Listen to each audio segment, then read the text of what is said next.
Hey, I'm David. And I'm Andrew. I am the funk, and Andrew is the South American mountain folk music. And this is the Oasis Lawn and Order podcast. So today we're going to talk about some of our springtime FAQs, our frequently asked questions around watering, mulching, and overall spring cleanup. We are typically going to be getting a lot of rain during the springtime. This is usually where we're getting our most, but this year, yes. Somebody yawned, I'm sorry. It just made me giggle. I get in these moods sometimes, so it's the spring weather. It's good, it feels good. It's a nice day. But you were saying about rain. Typically, we get a lot of rain, and that's, while there have been days and weeks that feel very, very wet around here, we are actually running a little bit behind on overall rainfall. Yes, David. Sorry. Sometimes I need to move seats. I realize it's not even that funny. That's kind of what keeps it going. Yeah. I'm sorry. So welcome to the Andy podcast, and today we're going to talk about the stuff that I want to talk about because David's having a laughing fit and he has to go get himself together. My favorite things include heavy metal music and Lord of the Rings. Do you like baby metal? Baby metal's never really struck me. They're big. I'm pretty sure they've toured with Metallica. Not necessarily my style. I'm more of a prog guy, but Fair enough. All right, I feel much better now. I just needed to get that out. All right. Where do you want us to start? Watering and mulching would be great. All right, cool. All right. So most of the time in the spring we get a lot of heavy rainfall. Yeah. That starts to kick us off. We don't really have to worry about watering too much. It feels like we are constantly talking about moisture regulation in soils. We've already mentioned it the first two podcasts, I'm pretty sure. Making sure that your turf grass plants are getting about an inch of water a week is important no matter what time of the year, as long as, it's not freezing outside. That can cause other problems. And so keeping an eye on that, even during these areas, these times that we think it's going to be really wet, is super important. Our watering recommendations for lawns and landscape plants are a little bit different just because of how their root structure sits, right? Yeah. With your turf grasses, an inch of water above the soil technically, right? And it's like a tuna can's worth of water down in there. A lot of our landscape plants have a much more developed, a much larger and deeper root structure. Right. So they can pull from water sources that are much lower than the grass plants are typically at. So really that inch to 2 inches every couple of weeks is fine for those landscape plants, and it's a very general term. Not everything is the same. An arborvitae likes it dry, where a willow may not. Yeah. Right. So a general rule of thumb is about an inch of water or so every 2 weeks to help get that, as long as it's permeating into the soil. Right. And that's a good point too, where you're talking about different plants liking different things. It really kind of comes down to plant selection, right? So I don't want to get too far off of, I know we were talking about turf grass, but so often we kind of forget to talk about the landscape and how unique each plant possibly is. And a lot of customers are going to be asking hey, why is this not doing so well? And it's not all the time, but I think a lot of it is just plant selection, right? Hey, I'm putting a Japanese maple in the front of the yard right next to the road in direct sunlight, and guess what? It doesn't necessarily like that, right? No. This is a delicate plant, and we're putting it in one of the harshest areas, in my opinion, of the whole entire property. And then also you said something about tuna can. About a tuna can, and I think that's a good tool that I've used in the past when somebody's asked about hey, you told me to water an inch, but I don't really know what an inch is.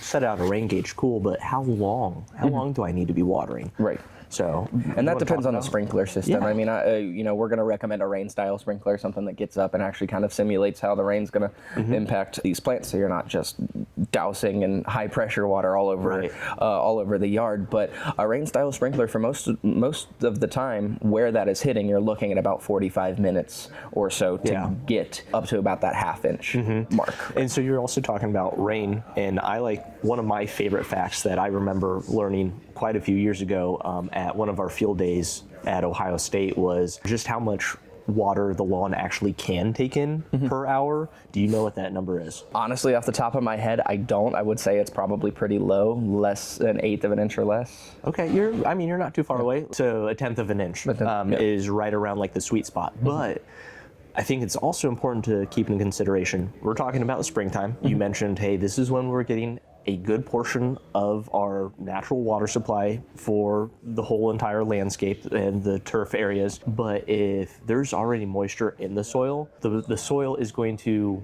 accept any sort of water that you are putting on it a lot easier than if you were to just say, hey, I'm going to water when it starts to get dry, because at that point in time it's already late, right? Like you're seeing the signs of drought stress or lack of water. It's kind of too late. I mean, we can kind of bounce stuff back, but I think that's also one of the worst things you can do for the lawn. Yeah, you wait too long, stuff's damaged, then you just start dumping water on it. And it depends on the type of damage, but I think you're then introducing a better environment for disease activity. And our soil is so clay heavy and our soil particles are so small that getting that water permeation into the soil takes so much more effort than it would somewhere maybe even 2 hours south of here. Right. I do want to go back to, because you talked about a Japanese maple and we're talking about watering.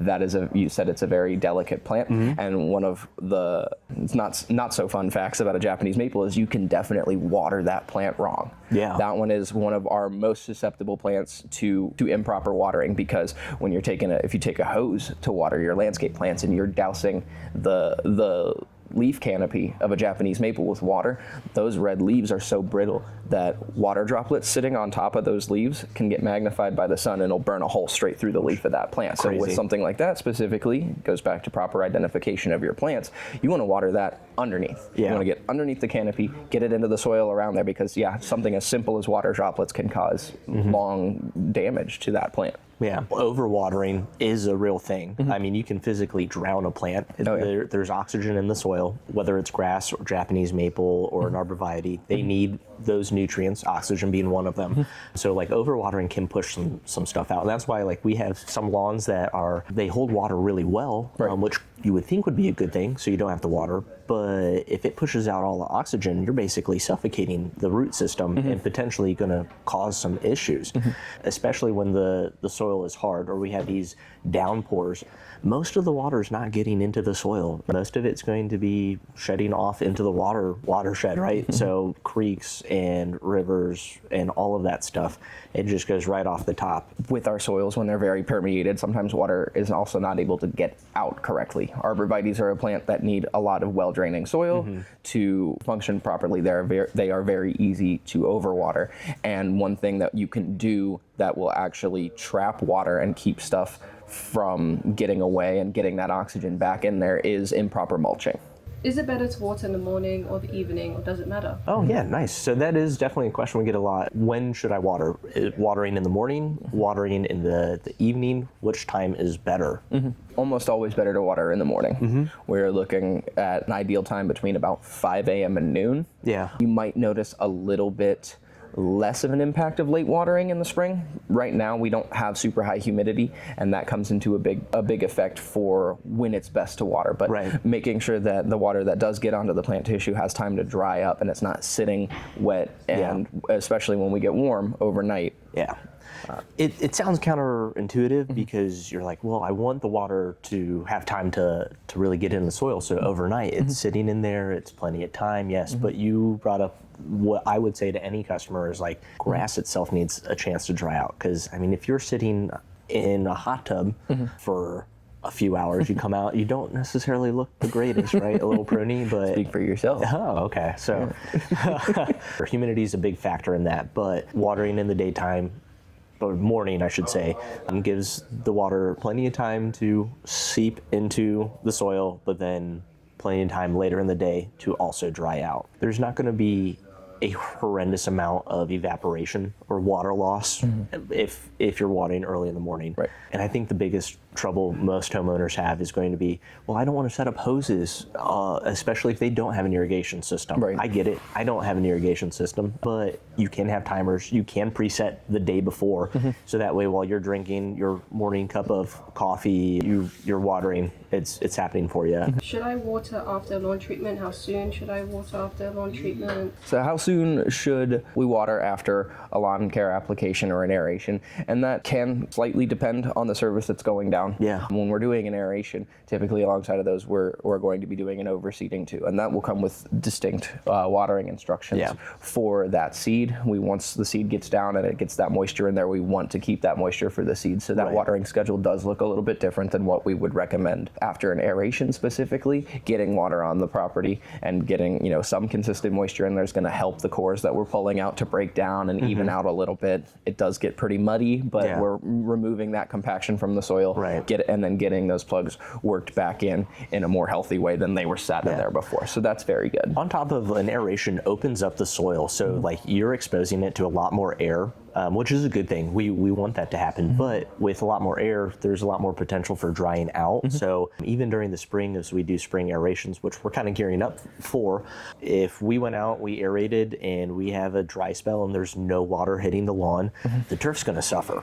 Even though we're doing a great service and trying to alleviate compaction, if they're just exposed to air and there's no moisture, they're going to dry out really quick.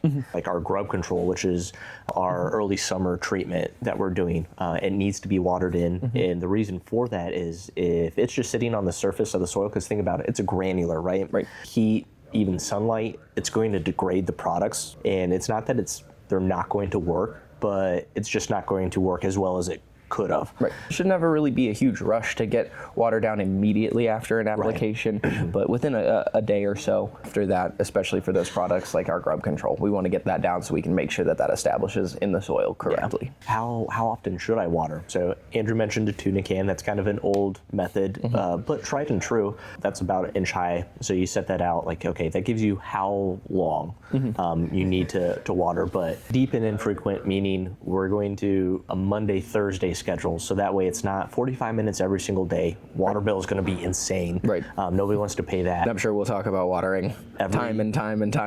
Every time we can. But yeah, deep and infrequent is almost always your go-to, except for if you're trying to establish new seed growth. Yes, right.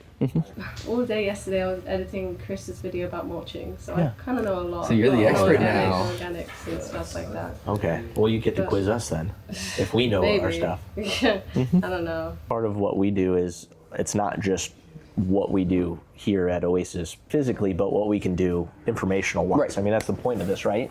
Trying to do what's best for lawn and landscape. So when we're talking about, getting areas dried out and getting water away to get oxygen back to the plants more rapidly, you can hinder that a lot by overmulching. It is a term that is thrown around in our industry all the time. Mulch volcanoes, you will see them in trees, especially if you're going to like big shopping complexes and all those areas that, they get a lot of traffic. They have tons of trees that are planted in the middle of a parking lot. Great place for trees, not really, but not a great place for trees. Did you have that in the office? Palm trees? What? Hey, we like our palm trees and we take care of them. But also but if you look at them, that great. They were all planted at the same time. There's differences between those that you're looking. Look over there. I'm looking. Yeah. Look at them. Just look at them. I said look at it. What's different between the two in the front versus the two in the back? More leaves, yes. Is the one that's right by Nick, is that leaning towards, is it straight up? Is it leaning back towards the plant wall? Is it leaning towards the front? Leaning and crawling towards the biggest windows that we have, right? Yes.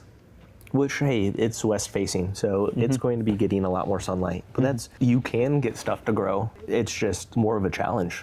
And you have to make modifications based on the area that you're working in. We see trees growing in parking lots all of the time. I like having more trees around. Doesn't necessarily mean those areas are the best for the trees. Right. But when we're talking about, those mulch volcanoes, I don't, this is speculation, but when people or companies or whomever are going out and mulching these areas and they're just piling on in an area like that, it might be, hey, this is more organic matter to get down to the tree because this is going to actually be a good thing in a way for these trees because you mean like that's their perception of it? It could be the perception. I don't know if that's the truth or maybe it's just lack of training on that. But when you're pounding or you're piling up all of this mulch around the base of a tree, you're just cutting off circulation. You're cutting off air circulation. You're cutting off water circulation. You're not getting it out of there. So, keeping those 1 to 2 inch mulching. A little bit of under mulching is better than over mulching, but that can help with your weed suppression. It can help with everything around those trees. But when we're getting these 5, 6, 7 inch tall mounds of mulch around these plants, that's doing nothing but harming it. Right. Especially like up Did against. you just hit me with the 6, 7 inches? Dang. Nice, dude. I like it. More specifically with the mulch volcanoes, like that's even just holding moisture up against the trunk of the tree and like not having an actual like a moat, if you will, like around the base of the tree. It's disease activity. I mean, the bark of the tree, the protective layer of this plant is going to suffer, and guess what? When it suffers, bad things are going to happen. The most annoying part about trees, in my opinion, is that when something happens, it takes a really long time to fully take over the plant. So you can have a tree that, like, man, it looks great for a long time, but really it's been on its way out for a while. You just didn't know it because you can't see, because something as simple as this mulch volcano or other things unrelated to watering and mulch, but we'll keep it at mulch and watering for right now. Even just like the materials you're using, like there is a right and a wrong mulch, in my opinion, in terms of material. A lot of people want to use one of those weed barriers, and it's something that I would go against every single time because of that circulation you're talking about. Like, yeah, it might block out weeds, but it kind of starts to deteriorate. Eventually you're going to have weeds popping through, but you're also limiting the amount of water that gets down to the root system, the amount of nutrients that gets down to the root system, and there's no gas exchange, or it prohibits the gas exchange. That's the one I wanted. You are much better with what you were talking about, proper mulching, 2 to 4 inches. Weed barriers, what I'm talking about, because we do have a weed barrier that we put down. It's called a vapor barrier. That's our pre-emergent in the turf. But when I'm talking about not using weed barriers, I'm talking more a physical tarp style roll out and set it directly mats on or top. Something like that, where you have to cut through. Yeah, it might do a good job, but then it does too good of a job and then starts to deteriorate, and it's not doing a good job, and then it's just a mess. Gas exchange is super important when we're talking about protecting plants, making them the healthiest that we possibly can. And as those plants grow, and if that actual mat is still in there, they're going to be running into it. It can be constricting, and that kind of goes back to what you were talking about with the volcanoes, right? You have all of this material piled up on the bark of these plants. Well, where does all of the nutrient and water transmission happen? In a tree, directly behind that bark, right? The phloem and the xylem and those portions of the plant are directly behind that bark layer.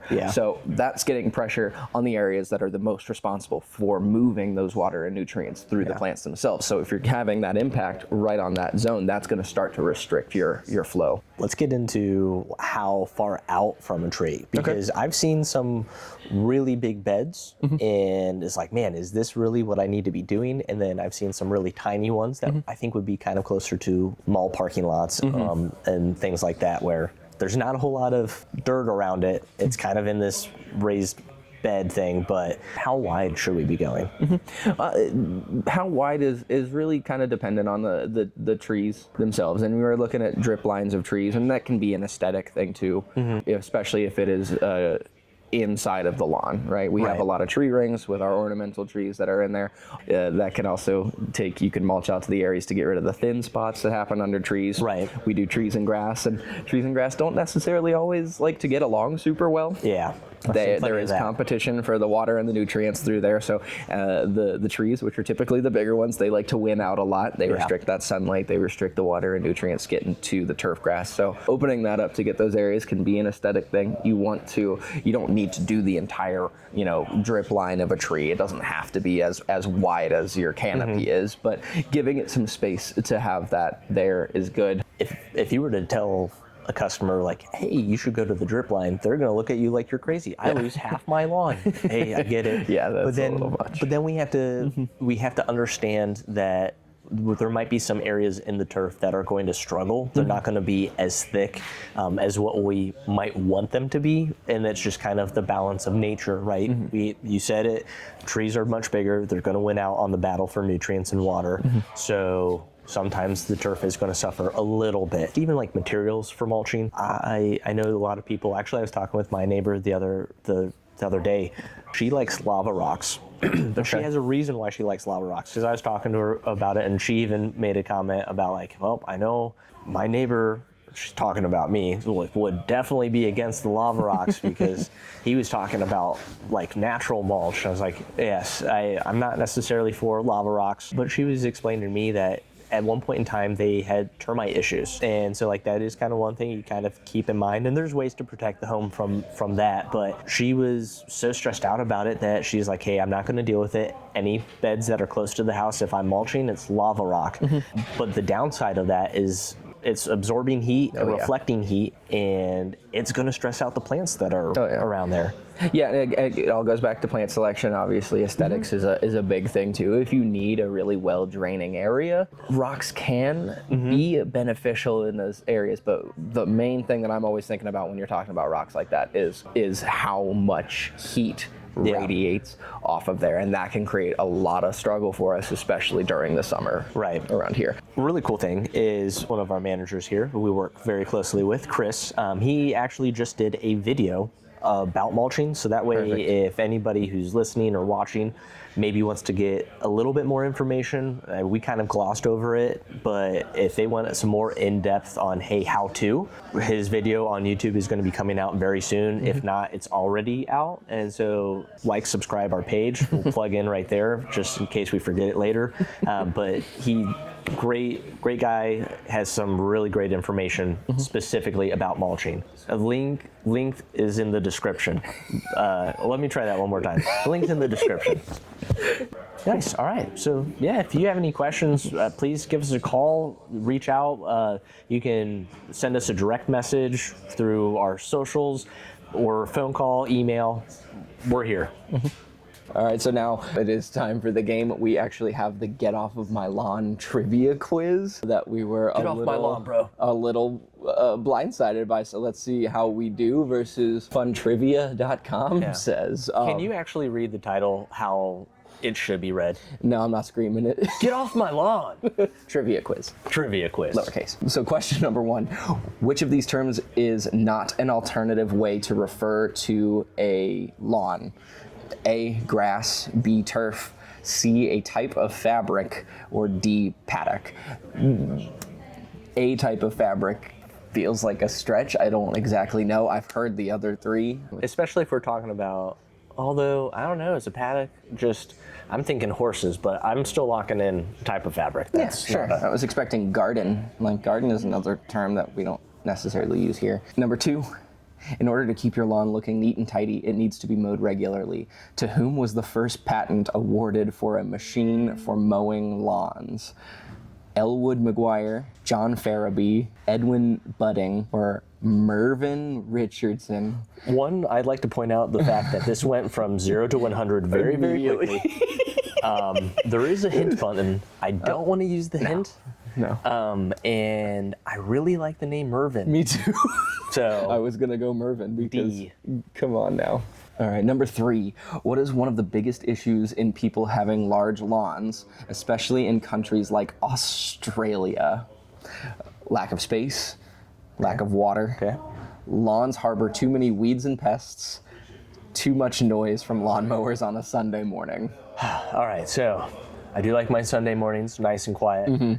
Especially with Australia. I don't think of them as having very luscious lawns in most of the landscape, but I mean, it's a very large island, very decent sized continent. Sure. You know, right? But No lack of space. yeah, I would say no lack of space is not an option, so maybe the other lack of water. Which of these is not a good reason to plant a lawn? To be able to use sprinklers for the kids to run under on a hot day. I think we're gonna stop there. For sports fields, to control erosion or reduce glare from the sun.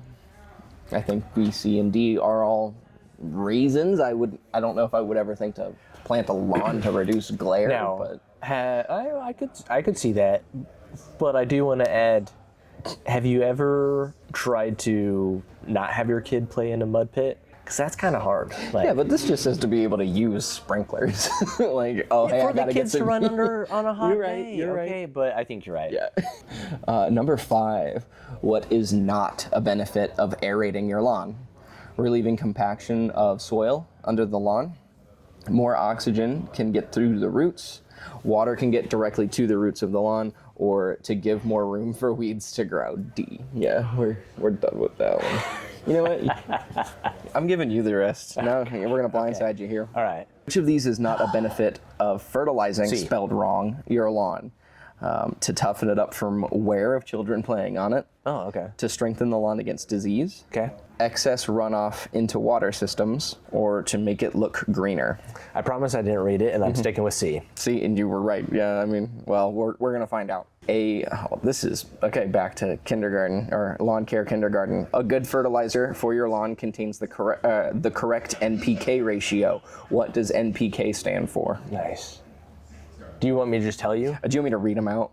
No. Okay, then just tell me. Nitrogen, phosphorus, and potassium. Perfect. People forget the potassium on the periodic table is a K, and the options to trick people were nitrogen, phosphorus, and kelp, which I like. Yes. Yes.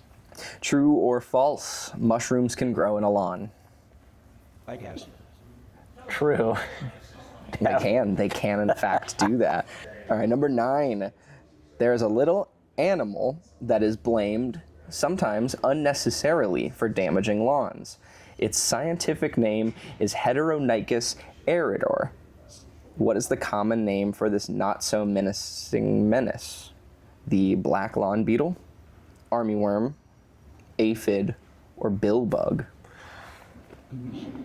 What is the Latin name? Because that's definitely gonna help me. Heteronychus eridor. Spelled like aerator, but without the E. I'm gonna go with the billbug. Billbug. Do you want me to tell you why I think it's the billbug? Why do you, yeah. Because billbugs, when they deposit their larvae or their eggs, the larvae are burrowing through the actual sheath of the grass plant and therefore aerating the grass plant. Ooh. Now, is that right to think that way? Probably not, but I mean... Now this one says blamed sometimes unnecessarily for damaging lawns, and billbugs do in fact cause damage to lawns. Okay, yes, they do. So, I mean, what, are we going to say aphids? But aphids can do... Aphids, I don't know. Aphids? I was going to go with the black lawn beetle. Oh. And I know Sure, for a fact armyworms do. Yes, I guess do. because of the whole damage thing. I thought it was just sometimes unnecessarily. That is like sometimes they cause damage. And you're right, billbugs cause damage. I should have been paying attention. I wasn't. I will change my answer to the black lawn beetle. Well, now if we get it wrong, now I'm going to feel like it's my fault. With the name Triticum aestivum, let me go with that one more time. Yeah, you got it. Number 10, another scientific name. With the name Triticum aestivum, what young grass is commonly made into a powder or drink? Oh, okay. A, wheatgrass. B, bluegrass. C, ryegrass. Or D, buffalo grass. Could go with A. Yeah, wheatgrass. Yeah, I think so too. All right, let's see. I'm nervous. Well, we failed horribly. Horribly? We got the first 2 wrong. It was Edwin Budding, the mower guy, not Hold Mervin. on, I'm sorry. Yeah. People refer to it as a piece of fabric? A type of fabric is a lawn? Why? It says the explanation though. Let's see. According to Collins Dictionary, lawn is described as an area of cultivated or mown grass or a fine linen or cotton fabric. Paddock is the correct Yes, answer but like because when I'm it's where the looking horses at a play. turf, like the question says, I'm not saying, look at this type of fabric or whatever. Yeah, a paddock is because it's not a lawn. A paddock is an enclosed field, not necessarily a field. containing grass. The rest of them, we Crushed smoked it it. 100%. After Son after of Mr. a gun. Edwin Budding in 1830. Good for him. Budding was an engineer from England who patented the first lawnmower. The patent for a machine for mowing lawns, etc., was granted on the 31st of August, 1830. Budding went into partnership with John Farabee to produce and distribute his lawnmowers. Elwood McGuire designed a human push I'm sorry, the whole wording of that just kind of caught me off guard. Elwood McGuire designed a human push lawnmower in 1870, and this was a success. Sorry, this was I feel photosynthesis. This was a success as it was so light and easy to use. Mervyn Richardson invented the first Victa rotary motor lawnmower in the 1950s. See my dude Mervyn. See, he just made the best one. We just made the best decision. Yes. Also, a machine for mowing lawns. What do you think that looked like? Yeah. Also, I have a really important question for you. Why does it keep saying etc. at the end of it? Every single thing, etc. I don't know. Mowing lawns, etc. It's also for mowing fabric, apparently. Also, let's point out the fact, the Collins Dictionary. When was the last time you used Collins? Where's my dude Webster? Yeah. Merriam-Webster? That's the only dictionary I don't know we use. This is all of this to say our landscape history is probably struggling, but our landscape current is actually pretty good. Speaking of landscapes, what are your thoughts on like naming plants? We have 17 philodendrons in here, and occasionally I will just walk around and shake their leaves and say, "Hey, Phil, nice to see us." And like, what is like naming plants like giving them people names? Yeah. Like, what would you think if we named a tree Charles Barkley? I like that. All right, cool. Any other tree naming recommendations for sure, we'll take into account for our friend. Like and subscribe. Throw those in a comment. We'll name a tree. Charles Barkley is currently -- 1, but we can change something. Yeah, absolutely. So yeah, link in description. Link in description below. Thanks again. We'll see you next time. See you next time.